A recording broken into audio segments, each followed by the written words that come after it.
Věděli jste, že většina lidí zničí svou dichondru právě ve chvíli, kdy oslaví 3 měsíce svého života?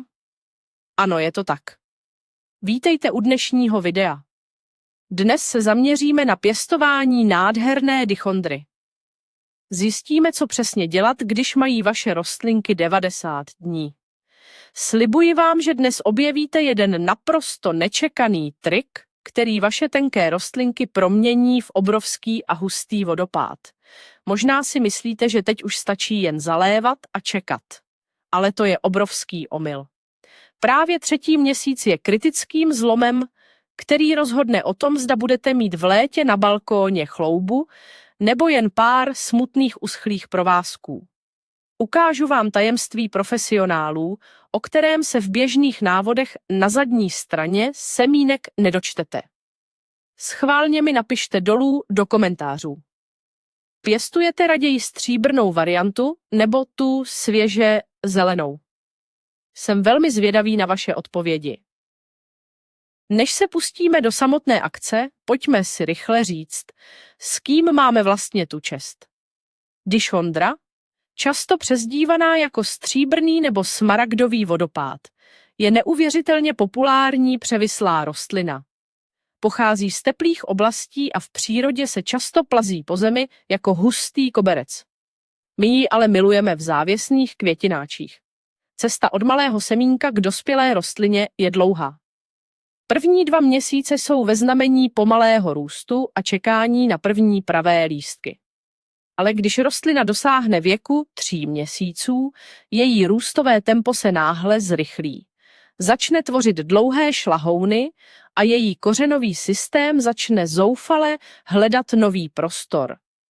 Je to období přechodu z dětství do dospělosti. A právě proto musíme náš přístup k péči od základu změnit. Tohle je možná ta největší chyba, kterou pěstitelé dělají. Rostlinky mají konečně 3 měsíce. Začínají se tvořit dlouhé šlahouny. Vypadá to krásně. Vy se z toho radujete a nechcete na ně sáhnout. Ale to je obrovský omyl. Právě teď musíte vzít nůžky a udělat něco, co bolí každého zahradníka.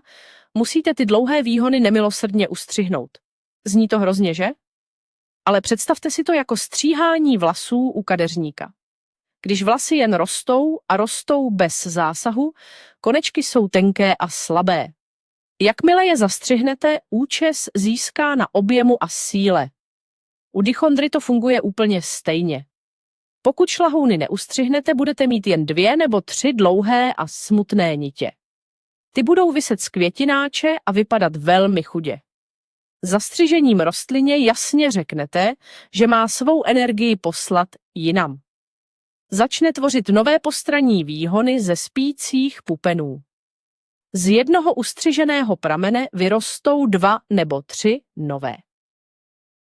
Tímto jednoduchým trikem docílíte toho, že vršek květináče bude nádherně hustý a bohatý. Nůžky musí být vždy čisté a ostré. Zastřihněte výhon těsně za listovým uzlem. Ty ustřižené kousky navíc nevyhazujte. Můžete je velmi snadno zakořenit ve sklenici s vodou. Takže jedním zásahem získáte hustší mateřskou rostlinu a hromadu nových sazenic zdarma. Je to naprosto geniální postup. Dalším naprosto klíčovým krokem je prostor pro kořeny. Ve 3 měsících už mají rostlinky kelímky plné kořenů. Mezi lidmi koluje mýtus, že malá rostlina potřebuje malý květináč, aby se neutopila. To sice platí pro první týdny, ale 3měsíční dichondra je už hladový savec. Pokud ji necháte v malém kelímku, její růst se úplně zastaví. Představte si, že byste museli nosit boty, které jsou vám o 3 čísla menší. Také byste nikam nedoběhli. Kořeny začnou hnědnout a rostlina začne schazovat spodní listy, aby ušetřila energii. Musíte ji přesadit do větší nádoby. Vezměte květináč, který je alespoň o 5 cm širší než ten předchozí. Opatrně rostlinu vyklepněte z původního obalu. Zkontrolujte kořeny. Měly by být krásně bílé a silné. Pokud jsou stočené do těsného kruhu na dně, jemně je prsty narušte. Nebojte se toho. Tím jim dáte signál, že mohou začít růst do šířky. Přesazení v tomto věku je jako když vypustíte zvíře z malé klece do volné přírody. Rostlina se doslova nadechne a během několika dnů uvidíte obrovský skok v jejím růstu. A když už mluvíme o přesazování, musíme vyřešit otázku hlíny. Běžný zahradnický substrát ze supermarketu je často největším nepřítelem vaší dichondry. Proč? Protože je příliš těžký. Zadržuje obrovské množství vody a chybí v něm vzduch. 3měsíční dichondra potřebuje dýchat i pod zemí. Mnoho lidí si myslí, že čím černější a vlhčí hlína je, tím lépe se bude rostlině dařit. To je obrovská past. Místo toho si představte lehkou a nadýchanou dortovou peřinu. Přesně to vaše rostlina chce. Vytvořte si vlastní směs. Vezměte kvalitní rašelinu a smíchejte ji s perlitem. Perlit jsou ty malé bílé kuličky, které vypadají jako polystyren. Přidejte ho klidně 30% z celkového objemu. Tato směs zajistí, že když rostlinu zalijete, přebytečná voda okamžitě odteče pryč. Ale zároveň zůstane dostatek vlhkosti pro kořeny. Vzduchové kapsy, které perlit vytvoří, umožní kořenům volně se rozrůstat a dýchat. Na dno květináče nezapomeňte dát vrstvu keramzitu nebo drobných kamínků. Tato drenážní vrstva je vaší záchrannou brzdou proti přelití. Nyní přichází na řadu ten slíbený tajný trik profesionálů. Říká se mu přichycování stonků. Zní to složitě, ale je to neuvěřitelně snadné. Jak dichondra roste, její dlouhé stonky leží na povrchu hlíny, než začnou přepadávat přes okraj. A právě na těchto stoncích, v místech, kde vyrůstají listy, má rostlina schopnost vytvořit nové kořeny. V přírodě se takto plazí a rozšiřuje po zemi. My tuto její vlastnost využijeme. Nečekejte, až stonky přepadnou přes okraj. Vezměte obyčejné kovové vlásenky nebo si ohněte kousek měkkého drátku do tvaru písmene U. Vezměte dlouhý výhon a opatrně ho položte do kruhu na povrch hlíny v květináči. Následně ho těmito drátky jemně připíchněte k zemi.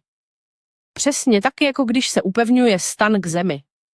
Uzel na stonku se musí dotýkat vlhké hlíny. Během 2 týdnů z tohoto místa vyrostou nové kořínky přímo do země. A co je na tomto nejlepší? Jakmile stonek takto zakoření, vytvoří z tohoto místa korunku nových listů. Celý povrch květináče se tak promění v hustou, neprostupnou deku stříbrných nebo zelených mincí. Zalévání 3měsíční dichondry je jako chůze po tenkém ledě. V této fázi už rostlina pije mnohem více vody než malá sazenička, ale zároveň je stále velmi náchylná na uhnití kořenů. Nejčastějším mýtem je pravidlo, že se rostlina musí zalévat každý den malým množstvím vody. Tento způsob vytvoří na povrchu neustálé bahno, zatímco spodní kořeny trpí suchem. Zapomeňte na zalévání podle kalendáře. Vaším nejlepším nástrojem je váš vlastní prst. Zabořte ho do hlíny alespoň na 2 cm do hloubky. Pokud cítíte vlhkost, vodu zatím odložte. Pokud je substrát suchý, nastal čas. A když už zaléváte, zalévejte pořádně. Představte si suchou mycí houbu. Když na ní kápnete kapku vody, nic se nestane. Musíte ji namočit celou, dokud voda nezačne vytékat spodem. Prolijte celý květináč tak, aby se voda dostala ke všem kořenům. Vodu, která vyteče do podmisky, po 10 minutách bez milosti vylejte. Rostlina nikdy nesmí stát ve vodě jako v bazénu. Tento cyklus vydatného zálití a následného proschnutí donutí kořeny růst hlouběji a hledat vláhu. Jakmile má rostlina 3 měsíce, pravděpodobně se blíží čas jejího přesunu ven na balkon nebo terasu. Tady ale na spoustu pěstitelů čeká obrovská past. Jmenuje se sluneční šok. Lidé často vezmou rostlinu z tepla a šera obývacího pokoje a položí ji rovnou na plné polední slunce.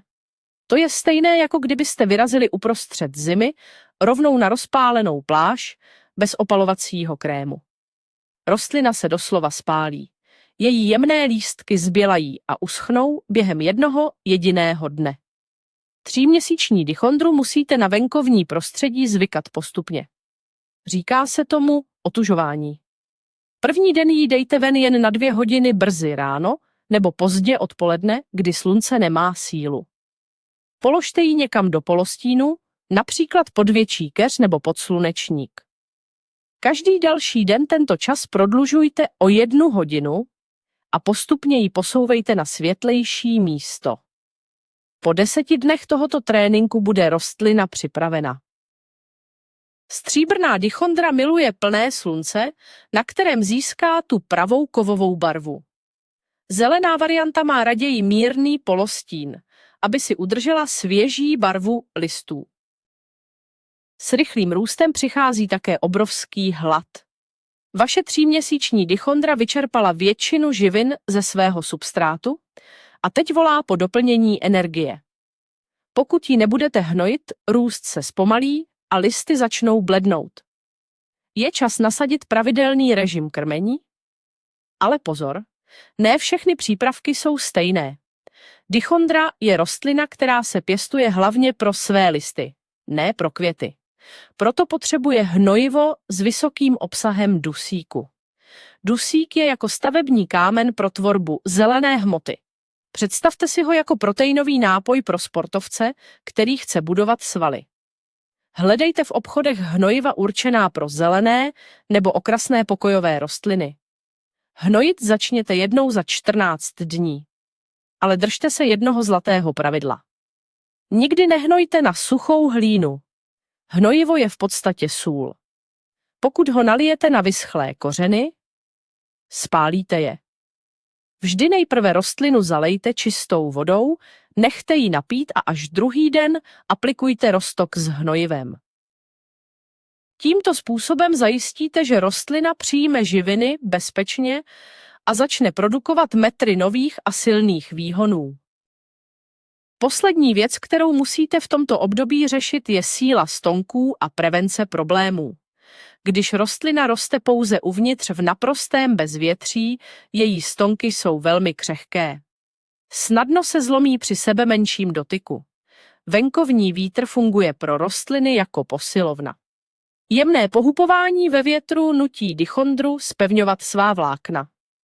Proto je mírný průvan nebo lehké proudění vzduchu venku pro 3měsíční rostlinu obrovským benefitem. Nebojte se jí umístit tam, kde vzduch cirkuluje. Zároveň ale s venkovním prostředím přichází i riziko návštěvníků. 3měsíční jemné lístky jsou velkým lákadlem pro škůdce. Pravidelně alespoň jednou týdně rostlinu detailně prohlédněte. Podívejte se hlavně na spodní stranu listů. Pokud uvidíte jemné pavučinky, usadila se u vás sviluška. Pokud si všimnete lepkavé šťávy, jsou to mšice. Vezměte si na pomoc silný rozprašovač s čistou vodou a pravidelně rostlině dopřejte večerní sprchu. Vlhkost a čistota odradí většinu škůdců ještě předtím, než stihnou napáchat nějaké výrazné škody na vašem budoucím vodopádu. A je to tady. Představili jsme si ty nejdůležitější kroky, které tvoří tenký rozdíl mezi úspěchem a naprostým zklamáním. Zlomový 3. měsíc je chvílí, kdy držíte osud vaší rostliny pevně ve svých rukách. Ten pocit, kdy pochopíte, že zastřižením rostlině neubližujete, ale naopak jí dáváte sílu do nového života, je k nezaplacení. A trik s vlásenkami? To je přesně ten moment, kdy se z běžného pěstitele stává skutečný mistr. Pokud dodržíte správnou zálivku, poskytnete rostlině dostatek prostoru pro dýchající kořeny a pomalu ji zvyknete na slunce. Odmění se vám dechberoucí krásou. Na konci léta se přes tu záplavu stříbrných nebo smaragdových listů nebudete moci ani podívat na samotný květináč. Shrňme si to. Stříhejte, přesazujte do vzdušné půdy, přichytávejte k zemi a nezapomeňte na dusík. Děkuji vám, že jste toto video dokoukali až do samého konce. Pokud se vám naše rady líbily, podpořte nás prosím tlačítkem To se mi líbí a nezapomeňte se přihlásit k odběru. Vaše podpora nám umožňuje tvořit další užitečná videa. A teď mám otázku já na vás. Který z těchto 8 kroků pro vás byl tou největší novinkou? Znali jste trik s vlásenkami, nebo ho zkusíte letos úplně poprvé? Napište mi své názory a plány do komentářů, těším se na vaši diskuzi.